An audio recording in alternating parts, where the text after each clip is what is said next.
Guys, जब आप किसी नए घर में शिफ्ट होते हो या किसी एरिया में शिफ्ट होते हो तो सबसे पहले क्या देखते हो? वो घर देखोगे, अंदर से आसपास का एरिया देखोगे, वहाँ नेबर्स कैसे हैं और कहीं वो मार्केट से बहुत ज्यादा दूर तो नहीं है। ये सब तो बेसिक चीजें आप देखते ही हो। लेकिन कई बार जल्दबाजी में आप कुछ ऐसे घर सेलेक्ट कर लेते हो रहने के लिए जिसमें आखिरी बार कोई आखिरी बार ही रहा था। अगर आप ये समझ गए हो तो आपको ये समझ में आ गया होगा कि आज की स्टोरी से आपकी रूह कांप जाएगी, क्योंकि आज की स्टोरी एक रियल हॉरर स्टोरी है। आज की कहानी चेन्नई के एक ऐसे घर की है जिसके पास से लोग गुजरने से भी डरते हैं। चेन्नई के इस घर के पास गुजरने से पहले लोग 100 बार सोचते हैं, चाहे वो दिन हो चाहे रात। लेकिन आज की कहानी है कबीर की। कबीर जिसे इन सारी चीजों के बारे में पता ही नहीं था, क्योंकि उसे ब्रोकर ने शायद बताया ही नहीं था। आज की स्टोरी का कबीर एक शिप में काम करता था, जिसके कारण उसका रिलोकेशन होता रहता था, मतलब इधर से उधर। लेकिन जब वो उस कॉलोनी में शिफ्ट होता है, उस चेन्नई वाले घर की कॉलोनी में, तो उसकी जिंदगी में एक तांडव शुरू होता है, जो हम आज की स्टोरी में डिस्कस करेंगे। लेकिन उससे पहले हेलो गाइस,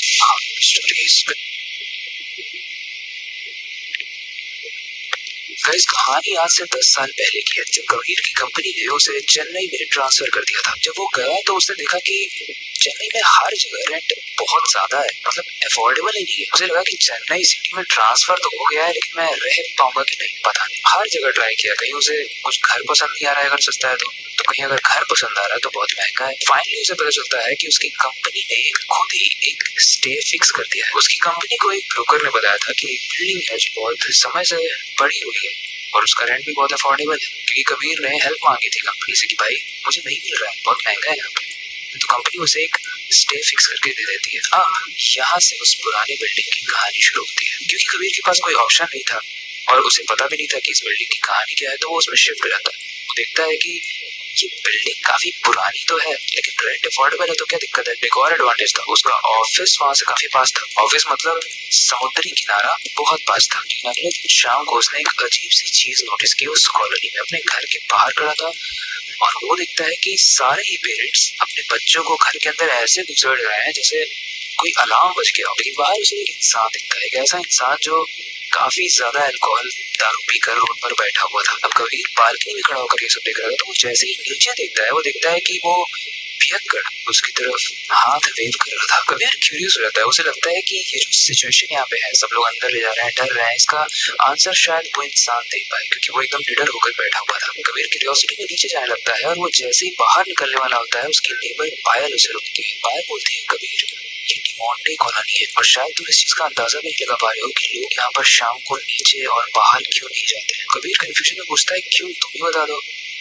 पायल उस बुड्ढे की तरफ हाथ दिखाते हुए एक कहानी सुनाती है। वो बताती है कि वो जो इंसान तुम्हें दिख रहा है वो एक भटकती हुई आत्मा है। दरअसल 19वीं सदी में एक पोर्टुगीज बिजनेसमैन जॉन डिमोंटे अपनी वाइफ मैरी और अपने बेटे के साथ यहाँ पर आया था। यहाँ पर आने के बाद मैरी की मेंटल हेल्थ काफी डिटोरेट होने लगी थी, काफी खराब होने लगी थी। जॉन ने काफी कोशिश की अपनी वाइफ को बचाने के लिए, लेकिन अनफॉर्चुनेटली वो मर गई। लेकिन स्ट्रेंज चीज ये हुई कि कुछ समय के बाद उसका जवान और बच्चे जैसा बेटा वो भी मर गया। सिर्फ जॉन डिमोंटे जिंदा रहा। उसने अपने पूरे परिवार को खो दिया था। वो पैसे वाला तो था, लेकिन उसके पास अब कुछ नहीं था, क्योंकि उसका परिवार ही नहीं था। तो वो बहुत ज्यादा पीने लगा और लोगों को परेशान करने लगा। फिर एक दिन पीते पीते ही उसकी भी मौत हो गई। लेकिन जॉन डिमोंटे मर तो गया। वहाँ के आसपास के लोगों ने नोटिस किया कि जो भी परिवार आपस में हंसी मजाक करता है, जॉन डिमोंटे वहाँ पर आकर उस माहौल को खराब कर देता है, पिछली शाम को 7 बजे के बाद। और यही रीजन है कि लोग बाहर जाने से अपने बच्चों को रोकते हैं और खुद भी बाहर नहीं जाते हैं, क्योंकि अगर भाई गलती से तुमने हंसी मजाक किया तो तुम गए गाँव से। कबीर ने ये कहानी सुनने के बाद सोचा कि अब वो नीचे नहीं जाएगा, ऊपर ही रहेगा। भाई उसे भी अपनी जान प्यारी है। लेकिन उसके बॉस का कॉल आता है थोड़ी देर में।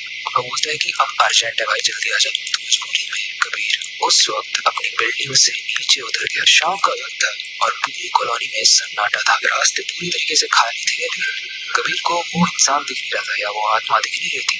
कबीर चलता गया अपने ऑफिस की तरफ। तभी कबीर के पैरों पर एक ग्लास की बोतल आकर लगती है और वो बोतल शराब की थी। पहले तो उसने इग्नोर किया, लेकिन फिर उसे रोने की आवाज आई। उससे लग तो रहा था कि शायद ये जॉन की वही भटकती हुई आत्मा है जो पायल ने बताया था, बट उसे क्योंकि कोई दिख नहीं रहा था तो उसने इस चीज को इग्नोर किया। चलते चलते जब वो ऑफिस की बिल्डिंग के पास पहुंचने ही वाला था, तभी उसके कंधे पर कोई हाथ रख देता है। कबीर जब पीछे मुड़कर देखता है तो एकदम उसके मुंह से लगा हुआ इंसान खड़ा था और वो था जॉन डिमोंटे। और वो डिमोंटे कहता है कि तुम मेरे बेटे जैसे दिखते हो। और वो कबीर से पूछता है कि क्या आज रात में तुम्हारे घर में रुक सकता हूँ। कबीर ने झट से हाथ उठाया और भागते हुए अपनी बिल्डिंग की तरफ गया। वो जल्दी से लिफ्ट में गया और वापस अपने घर में गया और सामान की पैकिंग करना स्टार्ट कर दिया।